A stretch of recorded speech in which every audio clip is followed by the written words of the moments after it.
Module 10, Share Office Procedure Guide. Once you have completed the binder, you must share it with the rest of the office.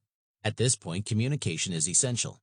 Without the buy-in of key stakeholders, the procedure guide will not be a tool that gets much use.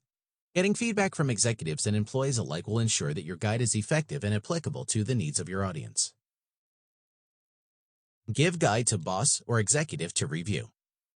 The procedure guide needs to be reviewed by your boss or the executive in charge of your department before it is implemented. Superiors will be able to identify any gaps in information that need to be filled. Review any notes that your boss makes and add the changes before returning the guide to the supervisor.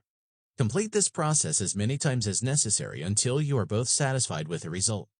After the guide has been reviewed, it is time to inform other members of the personnel. Inform office personnel of procedure guide. The guide should be an essential tool used by the office personnel. You need to introduce the guide to everyone it can benefit. This requires more than a quick announcement in a meeting. There are different ways to introduce the procedure guide, and you may use more than one.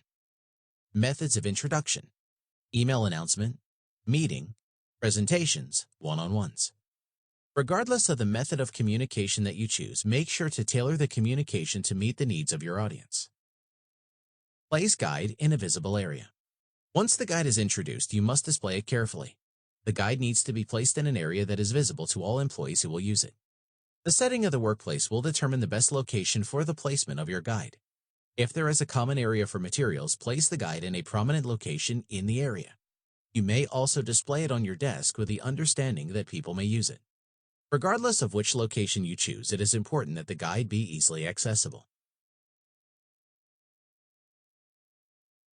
Allow office personnel to express improvements or updates if needed. Never underestimate the importance of feedback.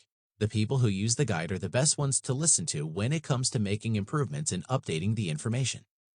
Do not simply wait for people to share their views. Provide employees with different opportunities to communicate with you. For example, discuss the binder at weekly meetings. Provide surveys, and bring it up in one-on-ones. Depending on the organization of the company, you may choose to allow employees to update the binder on their own. Case study. Brad completed the binder and reviewed it with his boss before displaying it in the break room.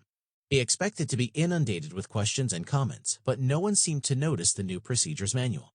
He brought it up in a meeting and discovered that most of his peers had no idea that the binder even existed.